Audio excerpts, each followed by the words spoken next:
Welcome to the Intimacy Lab. I'm Michelle Renee, an intimacy guide, surrogate partner, and professional cuddler. We're here to talk about intimacy in a much broader view than what you probably think. Most people think about intimacy as sex. We're going to break that apart here. Welcome to the lab. Welcome back to the Intimacy Lab. We're doing another We're Not Really Strangers edition, and we play this on every episode. But this specifically, when I say that, it means that today Carrie has responded to something I put on Facebook about, hey, want to come answer cards with me? And I just had a lot of people actually respond yes, which surprised me because I was joking when I initially said that. Because I didn't know so many people were like, yeah, put me on a podcast. I mean, some people are on them all the time. Like, I'm on them a lot, so it's not a big deal. But I even had, like, my best friend from Michigan came on and recorded with me the other day, and she's never recorded a podcast ever. And we had so much fun because we played the friendship edition. And I mean, there were tears involved. I mean, it was lovely. And I thought, what a lovely gift to leave. Like, in her case, she also happens to have stage 4 breast cancer and 2 little kids.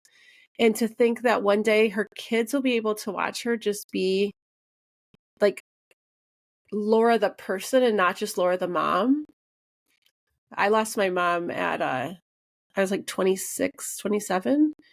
And I wish I could know her as the woman and not just my mom. Right? It's a whole different layer. It's a different layer. And it's one of those things I didn't know I wanted back then. But now it's like, oh, that would be really cool. So I just think having these around, like, my kids will always have this stuff for me. I had, my mom was a musician, so we have a lot of her performing and like talking to audiences and things like that, which is really comforting to be able to throw on sometimes. I can imagine. My mom actually has done a radio show for 30 plus years, and so I have a lot of her interviews and things she's done, and a lot of talking or speaking engagements she's done in classes she's taught. So I am pretty lucky in that regard. Yeah, I think it's that we have lots more just because of cell phones, right? We have so much more photos of us and video of us than when we, even in the convenience days of like the VHS camcorder, right? That was really convenient at the time, but not nearly as convenient as what we have now. So this thing just is in our hands all the time. Who knew we'd have a computer in our pocket all the time? Yeah.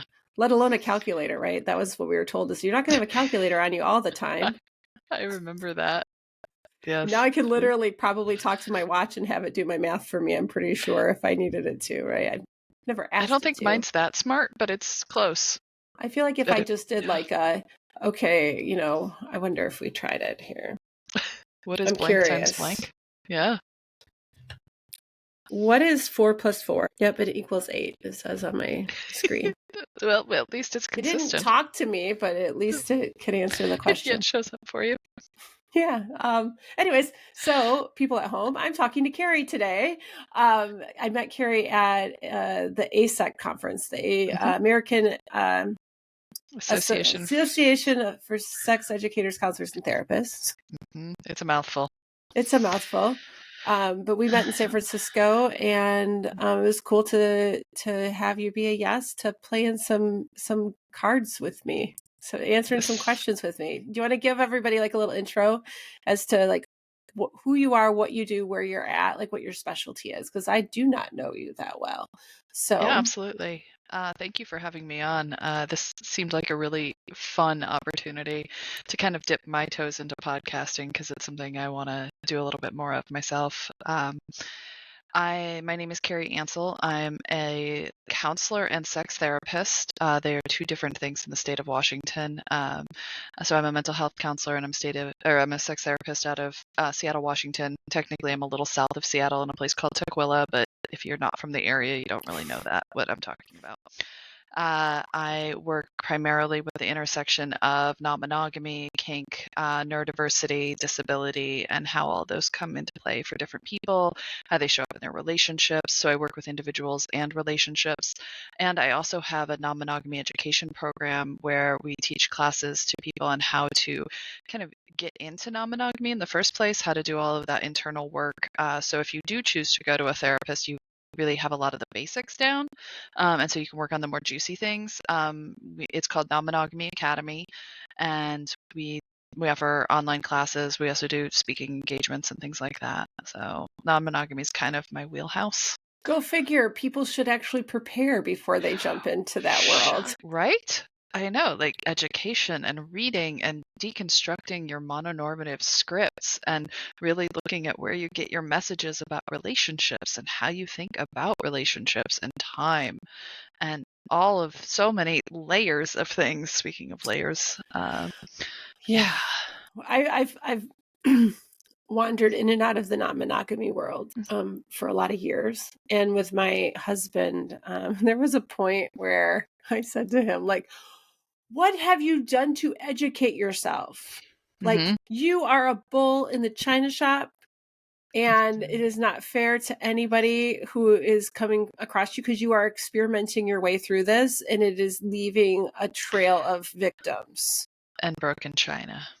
Yes, and broken china. Absolutely. Yeah. And I was like, read a book, like something. And he then warned me. So we started off poly. We've hmm slowly kept pulling it back. Like, okay, maybe an open relationship is better. We don't need to get really complex in the relationship side of it. And then even right now, we're currently monogamous. Although, like, nothing in my life looks monogamous. Like, hmm I have a very are you familiar with Aubrey Lancaster? She's a asexuality Yeah. educator. hmm She says poly affectionate. And I'm like, hmm yes, I identify that. So like I have a very like poly heart, but I practice more on the non or practice more on the monogamy side, hmm at least currently. But he warned me. He said, okay, so if I ever think that I need to go down the polyamory road, I'm going to read this book. Like he pointed to the book on my bookshelf, which I don't think that's the one I would actually have him read. It was More Than Two. I would turn him hmm into something else. But that was the one that he had heard me at some point recommend to his sister, kind of like he took notes, like a little mental note. And He I was paying said, attention. yeah, I said, great, because it's a very thick book and I know how slow you read. And I'll have plenty of time to prepare myself, hmm like put the china away, you know, Put the corners on the edges of the table so which those don't might, get run yeah, into. which might mean Michelle needs to get herself another therapist lined up so she can really start to deal with these abandonment wounds. But that's a Oh, whole nother, it's I a got a whole book for nother you if thing. you're looking at attachment theory stuff. Which Jessica one? Fern's. Oh, I love that book. Have you read the new one, Polly Wise? No. So Okay. it takes Polysecure, which is a really lovely overview of attachment and how attachment and attachment wounds can show up in non-monogamy, and then expands it with a lot more kind of hands-on tools. Hmm. And she does have a Polysecure workbook, and I think there's also a Polywise workbook. I haven't checked that one out yet. Yeah. But she does some amazing stuff with just how do you look at your own attachment style and how does that impact how you show up, not just in your romantic relationships, but with friends and with yourself. Mm-hmm. And Mm-hmm. how do you work on healing those wounds to be able to be in the kinds of relationships that you really desire to be in and show up in the ways that you want instead of showing up with, fear brain being kind Yeah. of ruling everything all the time. Oh, those hamsters are mean. They They are are. mean in there, and that is our last to like. We went back into monogamy for a while because hmm I was like, okay, I need a break. I work hmm on myself a lot, and sometimes I just have to like go, I need a hmm break right now. Yeah. So Absolutely. You can't that's, do all that work all the time. And you definitely can't do that work by yourself, yeah, especially if it's in a relational setting. yeah, yeah. Yeah. So all the MDMA in the world hasn't quite knocked this one out This yet, one. though it has helped me in so many other ways. It's amazing how it can rewrite and override pathways in your brain to give you more access to reacting in a different way and choosing to Mhm. respond instead of reacting, like that automatic path of reacting that we tend to just develop through trauma. Yeah, and I've gotten good at slowing everything down and seeing when it's happening. Like I know what's Mhm. going on. I just got to get my partner better trained at knowing how to like empathetically respond to that. Ooh, yeah. Yeah, but And holding I'm that just loving space for you to respond differently instead of automatically thinking you're going to react in a certain it's way. amazing what a simple, wow, babe, that sounds really rough. I'm sorry you're having to go through that. What that could do compared to a fix it solution kind of person. And I'm like, Hmm. yeah. Anyways, I can also take some responsibility in asking for what I need right when I start the conversation, but that is a whole nother conversation.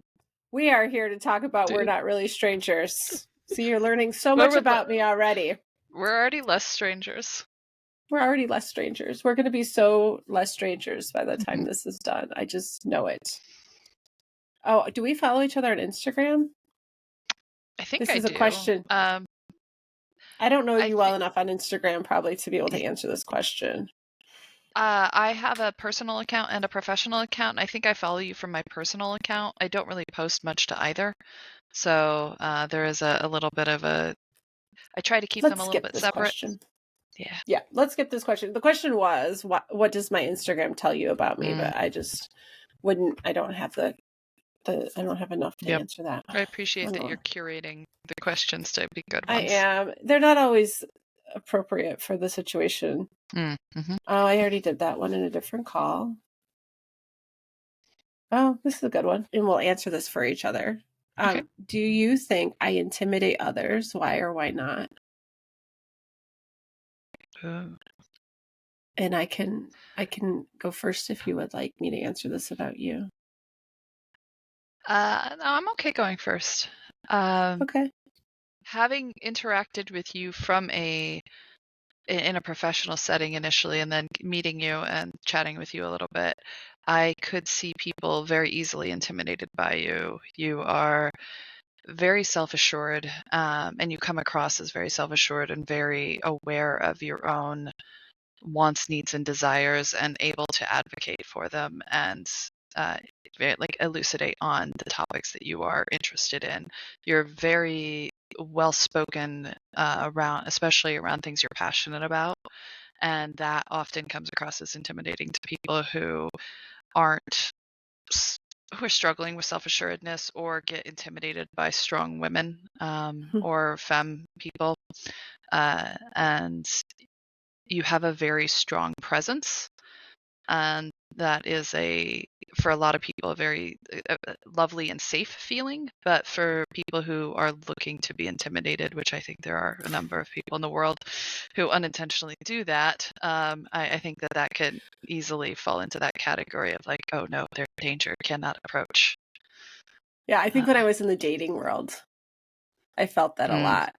mhm, In the professional world, it's really helpful to just have that assurance and the other people find me assuring and that works out really well. But I think when I was dating, this is how I ended up with a husband that's 12 years younger than me, is that mm, I figured out the young ones were cocky enough yeah, that's that fair. they weren't intimidated. And it wasn't like I didn't go out going, oh, I'm going to find my husband in this age bracket. Mhm, Um, I say it was supposed to just be a good time. And it mhm. was a good time. And it just kept being a good time. And 8 years later, here we are. But at that age, I was like 40, and the like men my own age were very much like, oh, you're a sex educator, or you're aspiring to be a sex Mhm. educator. That's intimidating because they make that mean that, like, heaven forbid they could learn something. Or they have Um, to acknowledge their own places where they're not willing to learn something or haven't paid attention and learned anything previously. Yep. And the fact that they thought I had more sexual experience, and this is like Mhm, West Michigan. So I mm, call it the Bible Belt of mhm, Michigan, very DeVos land, if you follow, mhm, back in Trump politics and Betsy DeVos, like that's her stomping ground. So like, yeah. And here I was, this like out kinky, sex geek. I was running these sex geekdom groups at the time where we would all have conversation over dinner or whatever. And like, it was just to be a leader in the sex positive world and in like trying to date kind of in the vanilla world. Like I didn't do it for very long. Like I learned pretty quickly that online dating in general just wasn't a thing for me. But yeah, it's challenging. So let's flip the script here. I think you're intimidating just by your voice. Oh, You have okay. you also have this assuredness, but also there's there's a slow tone to like how you talk that just feels very much like you're like a dom on the side or something like that. Like there's a like, do you know what I mean? There's this. Yeah. You remind me of like my pro dom friends of like, like you just take control. I feel this, and because of that, the same thing that you're reading at me, that comes off as intimidating to some people. Absolutely, yeah. I don't find you intimidating, and I don't think you find me intimidating. I'm just making an assumption, but like I think in the general world, this is what happens to people with confidence. I also notice that it tends to come up when you're competent at something. And so there's kind of a self-assuredness that comes in to that once you know what you're talking about, and you know what you're talking about. And so when you start speaking and people either challenge you and you can actually rebut it correctly, and they're either accept that or they run away with their tail between their legs because they can't handle being challenged, or you just are able to speak with kind of a fluency and fluidity to the topic, people get impressed, but they also can get intimidated by just that amount of knowledge that you have, or by the experience that you have, going back to your statement about West Michigan and men being intimidated by your sexual adventures and knowledge. I grew up in Kansas, and I had something very similar. It's also why I left Kansas. Yes. I always think of there's a documentary, what is it called, like What's Wrong with Kansas? Or I think I know what you're talking about. I don't actually think I've seen that. It was a documentary, if I recall, about why people vote against their own best interest. Was it The Problem with Kansas, or maybe that might be it, or Trouble or something? What's the Matter with Kansas? It was a book. Okay. Yeah. I remember hearing about it, but I don't think I ever saw I didn't either. read it. I just heard about it. Yeah. So, but that is, why do people vote against their best interest, is a question I have for a lot of the country. Yeah. Okay. Are you ready for the next level? Sorry. Absolutely. The first level, just so you know, the first level is perception. So that was about us, what our perceptions of each other are. And level 2 is connection. Okay. So the question is, when was the last time you surprised yourself? I have to think about this myself. Yeah. My brain is getting stuck on this because I'm like, well, what does surprised mean? Yeah, mine too, actually. What does surprise mean? Like, I haven't done anything recently that I've been shocked by in my own thoughts or processing. Sometimes when I'm talking, I say something that I know I can't unsay, that it's like a knowledge of myself that I can't put back in the box. Like, well, that's out of the box now. I can't ignore that thing that I just said, like a realization. So I guess that's where I'm getting drawn to as my answer. So I'm going to assume that is a surprise. If you want me to share first, I will. Otherwise, I'll give you more time to think. Or that would be this great. might inspire you too. Who knows? Yeah. So, I don't know how many months ago. Time is a weird thing. I was working with, back up a while back. I picked up some sessions with a coach here in San Diego who generally likes to coach people around how to tell stories. Like,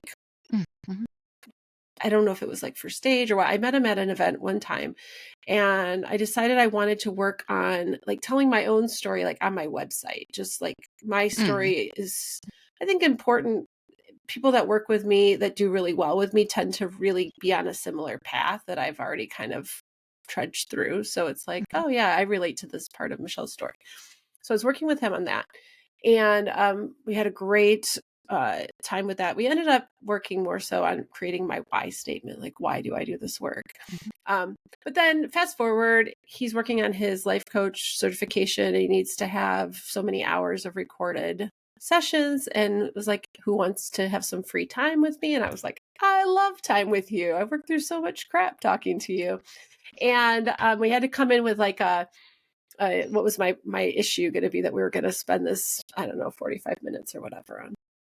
And I'm like, God, I don't know. Like, my life, I work shit out pretty fast. Like, I don't walk around with like questions that just linger in my mind and that I need support around. So I came up with one. I come into session and I'm like, okay, here's the dilemma today. How do you know when it's time to work the practice you want versus the practice you have? Like, what kind of clients? I wanted to kind of shift some of my work. And in our conversations, so this is a dilemma I've been working through in my practice, and people that listen to this podcast are going to be like, yeah, Michelle, we've heard you talk about this many times. But in my personal life, I've realized that I'm on the asexual spectrum, that I don't experience sexual attraction. I'm a sex favorable asexual. But figuring this piece out is really been an interesting retrospective back into my life of like, oh yeah, that makes sense. Why this and these other things. And some of that I think made my work as a surrogate partner easier, because I'm not used to experiencing sexual attraction. So if I have a client and we need to go into erotic work, sexual attraction doesn't play into it for me. So a little easier. But also what I'm finding is that the sexual spoons feel more limited. And some of that I think is I'm on a medication that I think affects my pleasure centers. I think this could be a little bit of, just maturity, length of time in relationship. But like for me, I'm very much a responsive desire person. It just takes a lot to like get in the mood to have sex. Like I have to like tell myself, remember, Michelle, you like sex. You should go cuddle with your husband and see what happens, right? Like I have to kind of pep talk myself. And so the idea of giving those spoons to my work instead of my relationship feels like a bad trade-off. So I've been like wanting to steer away from the erotic component of my work. And so, but this was a few months back before I was really getting clarity around this. And I remember saying to him, my value is not in my sex. And then it just like hit me that I'd already come to that conclusion in my personal life, but that now I needed to wrap my brain around that in my professional life. Because surrogate partner therapy is so, unfortunately, also known as sex surrogacy, right? Even though we don't really practice it that way anymore. If we call it sex surrogacy, it's kind of misleading. But so much of what people assume about my work is that it has a sexual component to it. And I presented a case very much on purpose at ASEC that did not include that component, because I wanted people to start to see it in a broader perspective, but to actually now say my value is not in my sex, I can't unsay that. And that surprise, that bubbling out of my mouth in that moment really surprised me, that I hadn't put that together in my professional life yet. Or the potential repercussions, or at least ripples that would come from it. Yeah. So be prepared, because Michelle's going to have to start promoting this this kind of very shift. different shift of boundaries in my work. Yeah. I think my surprise is sort of a thing that didn't happen. I had a hysterectomy in August of last year, after years of struggles and issues and problems. And I had a tremendous amount of fear going into it and a lot of grief of, I'm in my early 40s. I have not had children, and that had been a source of grief for me. But I had a lot more acute grief going into that surgery of like, I'm making this choice, this decision to completely take that off the table, knowing that it wasn't a likelihood anyway, because I had fertility issues, but like that, it just removes all options Hmm. in that regard. And I came out of the surgery and I haven't felt any of that grief since. It just disappeared. I haven't felt anything but relief, in fact, of and joy and I mean discomfort for sure because my body went through a pretty large surgery, but my recovery process was much less than I expected it to be. It was much easier. It's been amazing, honestly, and that surprised me. I expected difficulty and struggle and pain because I was so used to it, and shame and guilt and grief, and I'm not experiencing any of that. And What it's been a liberating Yeah, in say what a so many happy ways. surprise. Yeah. Yeah, that was a Yeah. very happy but also very unexpected surprise. Yeah. And I I'm grateful for it. I'm incredibly grateful for it that I'm not struggling with those things anymore. But I'm also still maybe expecting something to come trickling back in or come back up. I'm Like hoping it's it around the doesn't, but corner. Like yeah, you're still like like what looking is for it? it. Is it over there? Yep. Yeah. Mhm. Yeah. So I'm trying not to be also hyper vigilant about it because that then can create it from nothing. And Mhm. just kind of accepting that this is the current experience and I'm good with that. And I'm grateful for it, as I said. Yeah. That's a you can't know what you're going to No. feel, right? Yeah. And it's smart to prepare for assuming the worst or whatever, Hmm. right? But like what a lovely relief to not Yeah. actually have that. And the recovery pain was a lot less. Like I think I had a few days of moderate to high discomfort, and then a few weeks of mild to moderate discomfort, depending on how much I did. So Yeah. that even just the pain of that was so much less than I expected. Was that laparoscopic? I It don't know was, much yeah. about, yeah. Yeah. I They find that they the had 3 little gas, incisions. yeah, the gas post-surgery, laparoscopic surgery is Hmm. horrible. Like that was what I did not quite understand going into it. Was like that was the I worst was part for very me. prepared for that discomfort, thankfully, Yeah. Yeah. and it was minimal for me. I'm not sure why, but just overall, my body seemed to handle it pretty well. You move gas well. You can put that on your like resume. I'm not sure even how to phrase that. I had bariatric surgery a few years Mm, back, and I remember with my partner, I was like, "All right, we're breaking the seal here," because I'd always been very not like there are things I will happily do in front mm, of him. I would happily pee in front of him, though he is an absolute no, you must shut the bathroom door at all times kind of mhm, person. And I'm like, even for pee, really? He's like, Michelle, mm. shut the door. Okay, I will honor your Okay. boundary there. Yep. Yes. But in that moment, I was like, babe, so doctor's instructions are I need to fart. Mhm, If the urge is there, I'm going to have to do it. And I had made it many, many years through our relationship and not intentionally at least mhm.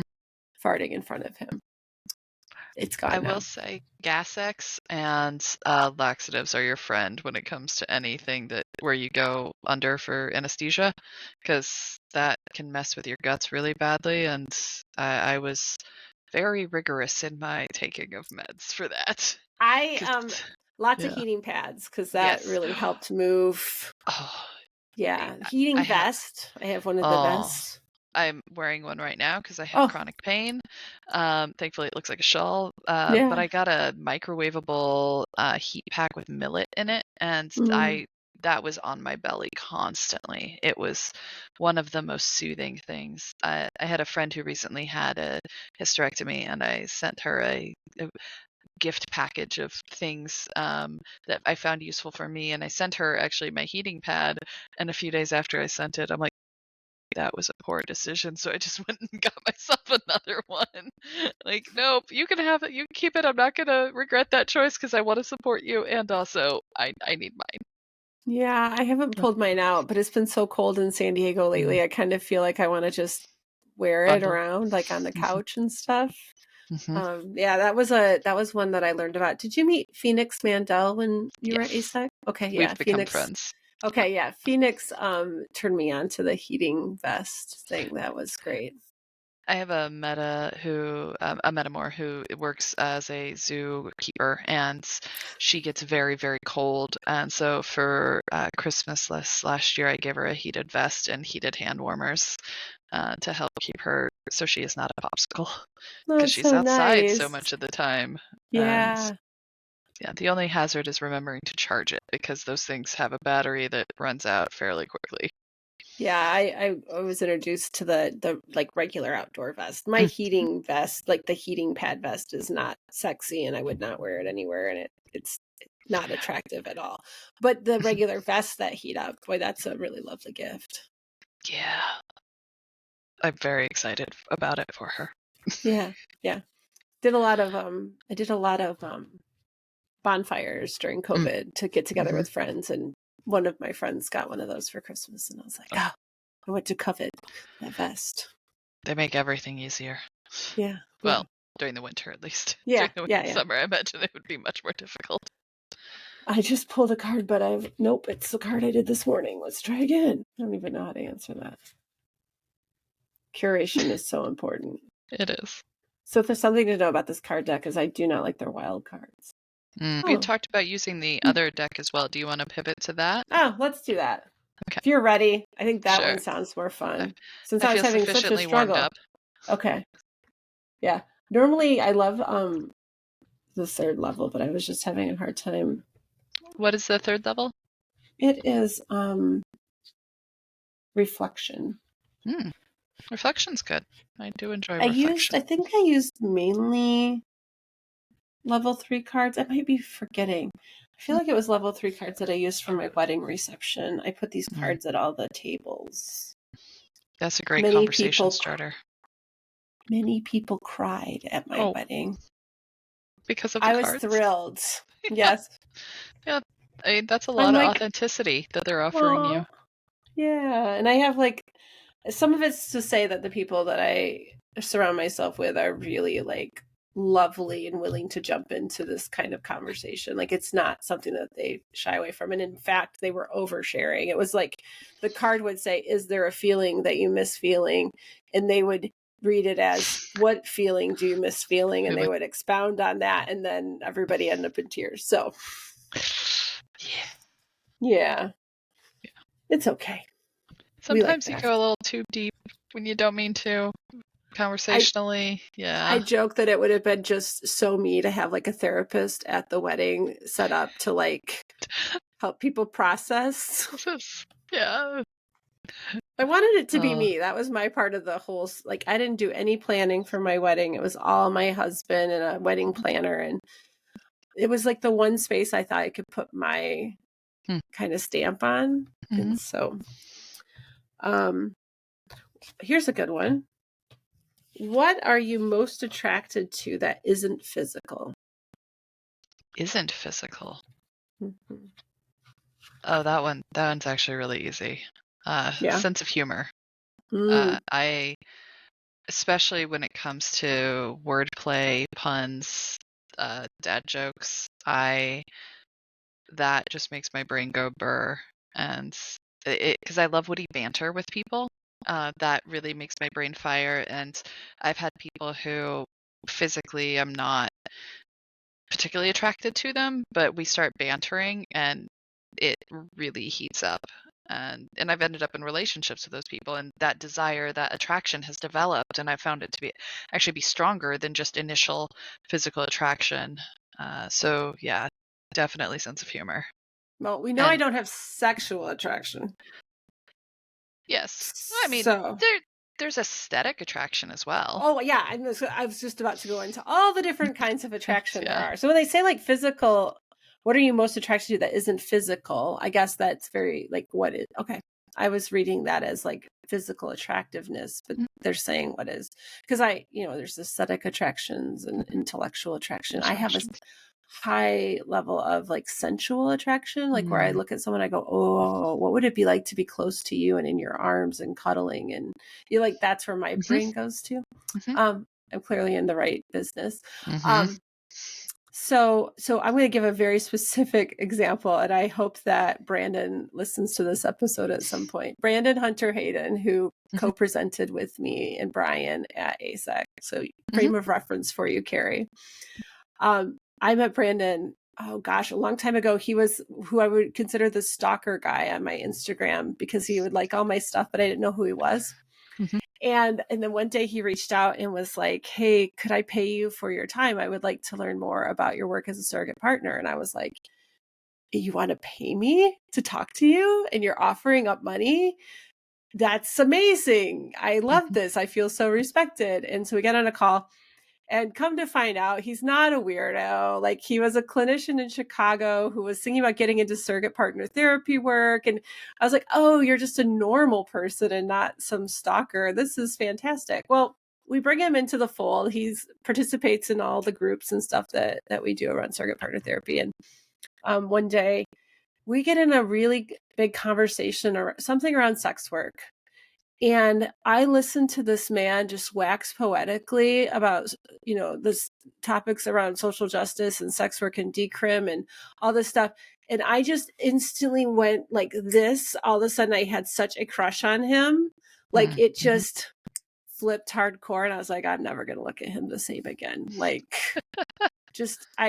his brain just, the way he talks about it. So yeah, that would be my specific, like, I'm attracted to that intellectual component, especially around topics that are really near and dear to my heart. Like, if you can speak eloquently and passionately and like with this awareness, I'm just like swoon.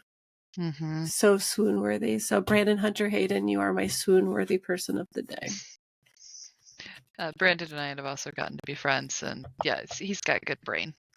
He's got such a good brain. Yeah. I love that you know all the same people. It makes me very familiar feeling with I you. met all of these people. Well, I knew some of the people from the Seattle area or the Washington area prior to going to ASEC, but I'm an ambivert, and I'm really good at turning it on when I'm in a social context like that. And I'm the joke I tell people, I'm insatiably curious. I want to know. That's part of why I became a part of My why I dog became a is therapist. my Mine's dog is like snoozing near me growling. and Like was in also a growling earlier. yeah, it's not like a growl. It's I'm trying not to bark, but I really want you to pay attention to Hello, me. pay Come here, attention buddy. to me, please. Yeah. I would like This is one order of Dax. attentions. It's very cute. Yes. He's Pekingese? very cute. Pekingese mix, Ah. probably Pekingese and Chihuahua is my guess, but Mm-hmm. he's an old man. He's going blind. So Mm. we give him all the love. Okay. Yes. Um, it's hard with headphones and all the things. I understand that. It's actually why I got cordless ones, because I just kept getting caught on things with them and I couldn't deal with it anymore. I do have some too, but they've given me trouble on these occasionally. Mm-hmm. If I'm not thinking and I have an alarm that's going to go off on my phone. Oh, yeah. It somehow cuts the blue. It and then I overtakes can't the signal. Yeah, and I can't get it back on here. I have to to literally go out and come back in. I'm like, that doesn't work. That screws No, up the these are podcast. wired is dependable. Yeah. I think I already did that one. I don't know if you wanted to do a question like that. Okay. I'm going to pass on it just in case. Oh God, I don't want to do that either. It's like I'm totally comfortable talking about sex, but like in this kind of like almost locker room version of it, it doesn't work for me. Mm-hmm.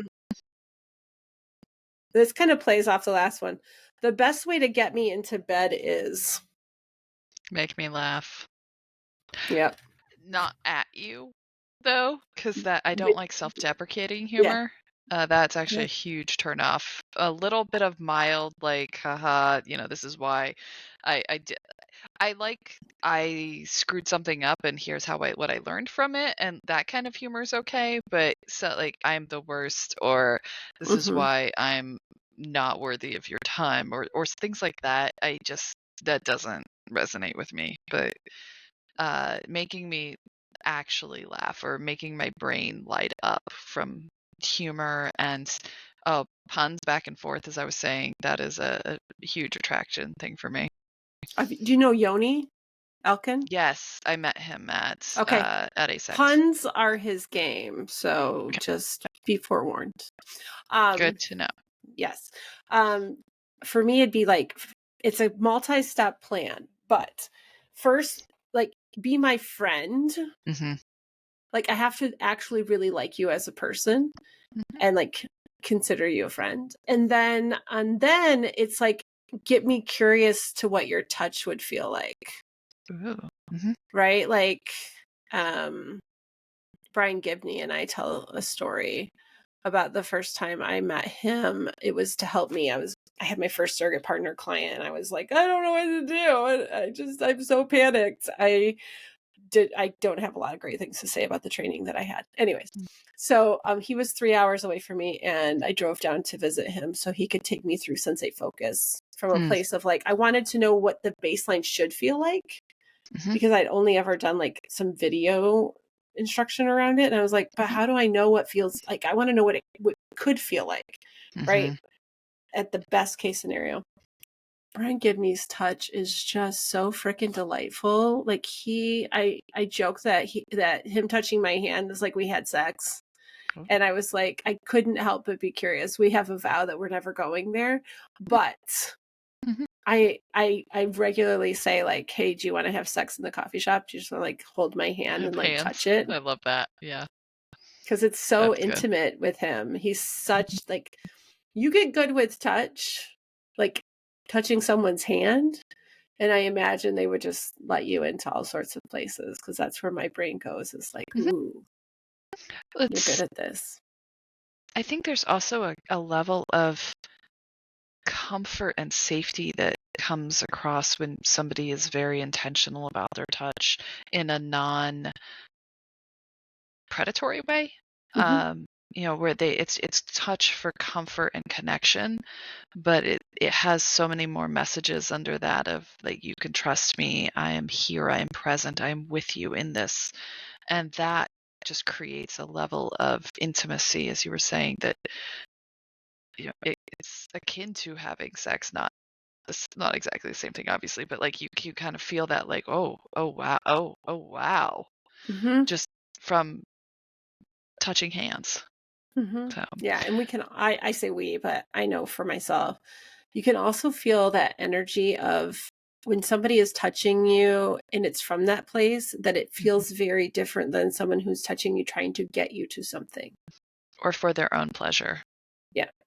And that's not to say that somebody touching you for their own pleasure is bad or wrong, but there's a kind of a level of give to it that is, I think, very lovely to receive from somebody who is very intentional about touch like that.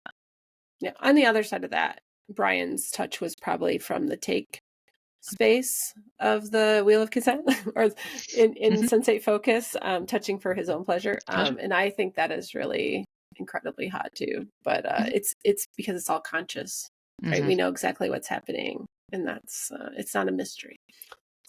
I do love the Wheel of Consent. That's one of the trainings I actually want to do. Um, and It's I my know favorite training. that's good to know, actually. Yeah. It's the best. Like, I think it was the best money I've ever spent on any trainings. I love that training. And when I took it in Seattle, there were therapists there. So Mhm.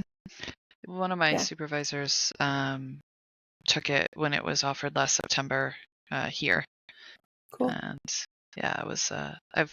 We've talked about it since, and she talks about how she incorporates it into her work regularly. Yeah, Brandon was at that training. Hmm. We grabbed dinner. Oh, fantastic. I was talking to a therapist that was at that training. I was like, "Oh, Brandon's there," and she's like, "Yeah, I'll tell him you said hi." I'm like, "Okay." No, I'm the stalker. Anyways, okay. This is I guess generally a group card game, so some of these just really don't work. I kind of want to modify a card. I'm going to do that. So the card reads, "What's the most embarrassing thing you've done in the bedroom while intoxicated?" But I want to take off the while intoxicated and just say, "What's the most embarrassing thing you've done in the bedroom?"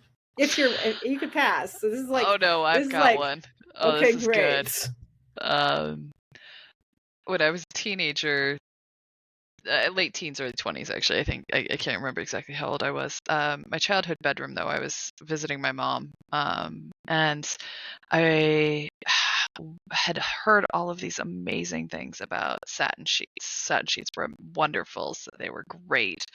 And so I got a set for my bed, and key information, my bedroom is on the second floor of the house. And so my partner at the time and I were having sex, and windows were open. It was hot. It was summer in Kansas City, and we didn't take into account how slippery satin is, so he didn't have a hold on me, and we were really getting into it, and suddenly I went flying off the bed and almost through the window. The only thing that stopped me from exiting the second floor of the house was the screen. And so I thankfully didn't get injured particularly well because the window and the bed were about the same level, so hence not hitting the wall. But yeah, that was pretty embarrassing. And also I learned how to rescreen a window screen because I damaged it to the point where it had to be fixed.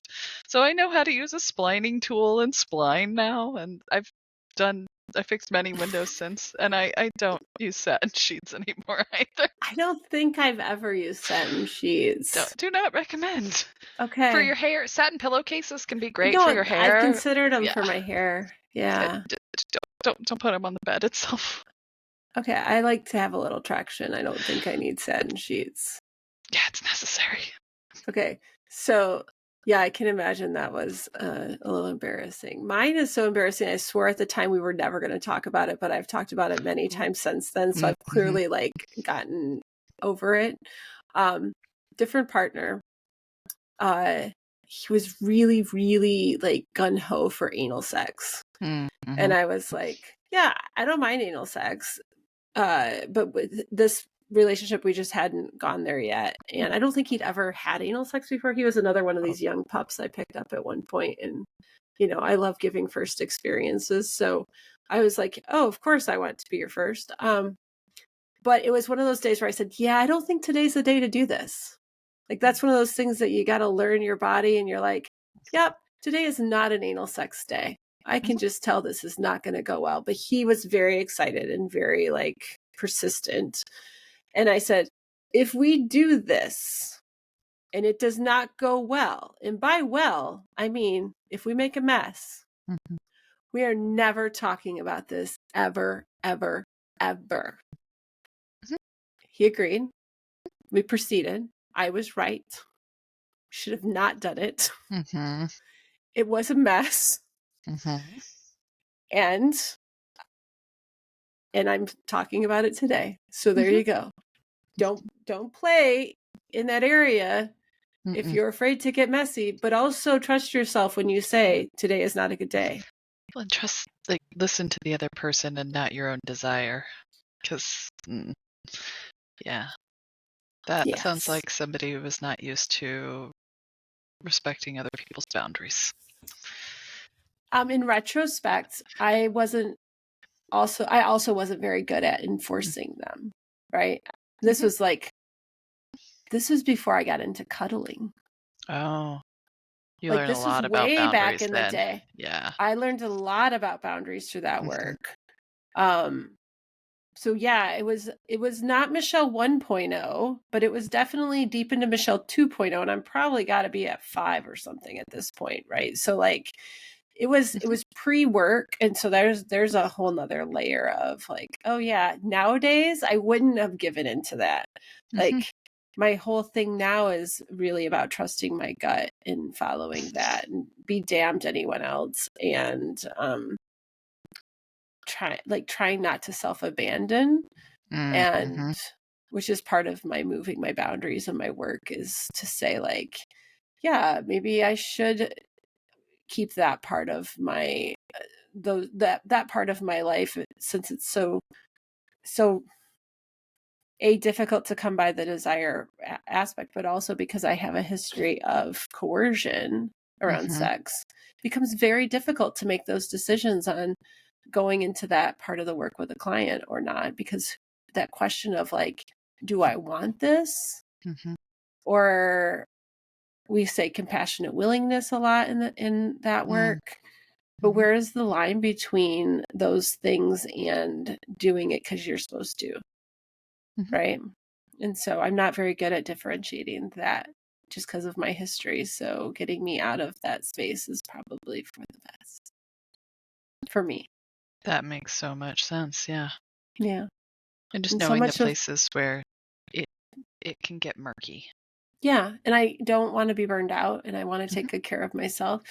And also, the best parts of the work, the most powerful parts of the work, are not that. I know Mm-hmm. that's very powerful for some people, and they really need that, and I'm probably just not going to be the right person for them, or we refer that part of the work out to, like, I Mm-hmm. have a really wonderful sex worker here that has a lot of the same trainings as me, so there's a continuity of language. So, like, if we're working in the wheel of consent, Mm-hmm. this sex worker will pick up in that same language and understand that part of the work. So it's like almost like tagging Mm-hmm. out or something like that. That's my idea of potentially options around this for people that really do need that component. But That I sounds also like think a a lot of great people idea. don't. Mm-hmm. Yeah. I also think a lot of people don't need that component. Mm-hmm. And so I found so much um, satisfaction in working with a lot this last year has been a lot of, like, older women with sexual assault backgrounds and mother wounds on top of it. Like, you combine all those Mm-hmm. things together, and I'm like, I'm in my sweet spot. This is where all of, like, the best parts of my work come Mm-hmm. together. And it's been really, really satisfying. So if I can kind of move the universe into sending me more of that demographic, it's really where I'd prefer to be.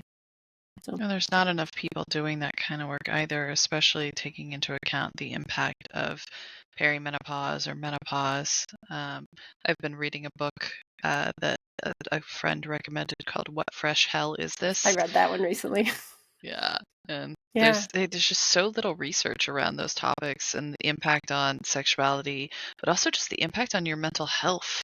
I know so many women who discovered that they had ADHD when they were older, after their hormones shifted because their bodies were compensating in different ways and they lost coping skills, and suddenly their ability to focus just went out the window, and they're like, but I've been able to do this for ages. What's different?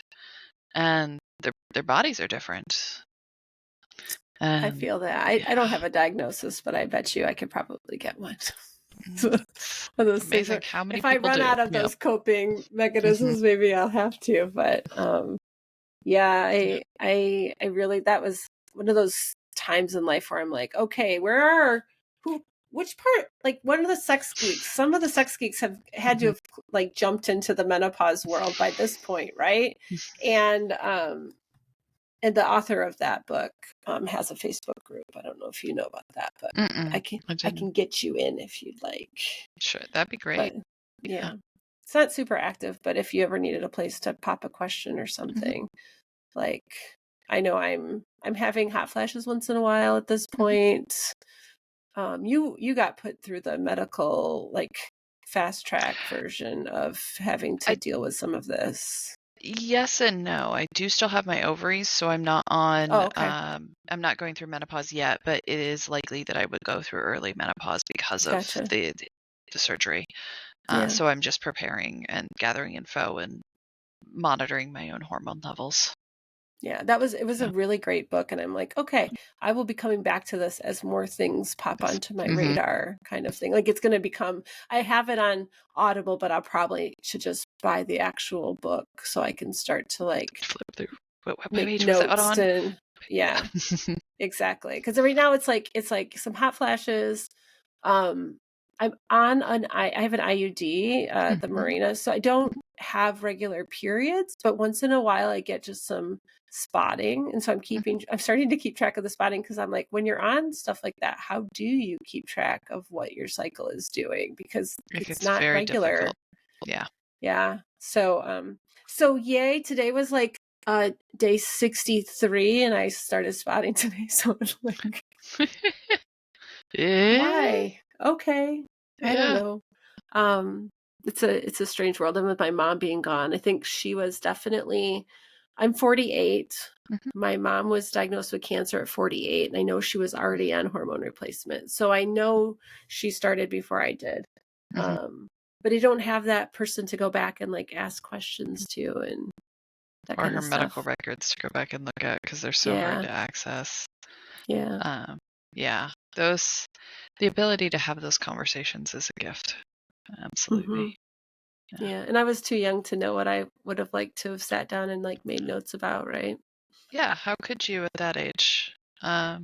There's no way to know that those are things that are or will be one day important, or Yeah. just even little things that I gifted my mother a thing called Storyworth a few years ago, where you go through and you curate questions for them and they write it and you get a book at the end. And not only just the questions that that were asked each week, but it led to so many other conversations where I learned things about my mom I never knew I wanted to know. And I've been suggesting this to people in my life since then because I think it's a way to learn so much about people. But I also very much recognize the gift of time that I have with her. Yeah. That I know many of my friends don't, and it's so hard to recognize and feel that gratitude and also understand that grief. Yeah. Yeah. If I had been more emotionally mature at that time in my life, I would You have were in your mid totally, 20s, like yeah. Yeah. you But were. she wasn't either. I was having this like, are we going to have this Tuesdays with Maury moment? You know, like these come to Jesus talks and none of that. She was not emotionally mature either. So, it just, the deepest conversation we had was like John Edwards, who's a psychic medium, was very popular at the time, and she would watch it every afternoon. And so the one talk that I can say we really had was, "How are you going to come back when you come back?" How are you Right? going to let me know you're here? Yeah. And it was Yeah. she was going to turn on the ceiling fan, and I shit you not, 7 years later, it finally happened, and I was like, "Okay, I see you." Mm-hmm. It was wild, but Wow. Anywho. On that note, Carrie, it was a pleasure. Indeed. Thank you for having me. I do feel like I'm more connected to you now. Same. Yeah. Circle back. I don't know if I plan to see you at ASEC this year, if you'll travel to St. Louis or not, but Trying to figure that maybe one out. Yeah. yeah. I have complex feelings about it, but Same. As yeah. somebody who grew up in that part of the country, definitely have complex feelings about the queer coding that I exist within now and the people I know who are also thinking about attending and safety questions. Yep. Yeah. Safety questions, and is this the state that I want to spend my money in? Right? Yeah. Like voting with our dollars. And Absolutely. yeah. So, but Brian reminded me that we're coming off of the last conference with so much momentum that it's kind of important for our industry that we're there. And so I will be there, but it is not without consideration and lots of ugh, ugh, feelings. That internal conflict. Yeah. Yeah. So, well, we'll run into each other when we run into each other. And Absolutely. thanks for joining me. Oh, where can people find you? I should probably do that a little bit. My therapy practice is called Branching Out Wellbeing, and my non-monogamy education program is nonmonogamyacademy.com. Perfect. We'll put it in the show notes. Excellent. Thanks Thank for you. being here, and we'll have you back. Maybe like we'll do like, I don't know, maybe once in a while I'll throw out like an anniversary, like, oh, it's been a year since you've been on the show. I'd Come love back that. and answer questions. No, if you ever have anything to promote, hit me up and I'll bring you back for anything specific. So thanks for being here. We'll see you again soon. Excellent. Thank you. Thank you for joining us. If you'd like to comment, pose a question, or learn more about the guests often featured on the show, visit us at intimacylabpodcast.com. Please also take a moment to review us on your favorite podcast app. It's one of the best ways to show your support. As for me, you can find out more about my work at meetmichellerenee.com, as well as on most social medias at meetmichellerenee. Let's connect again soon.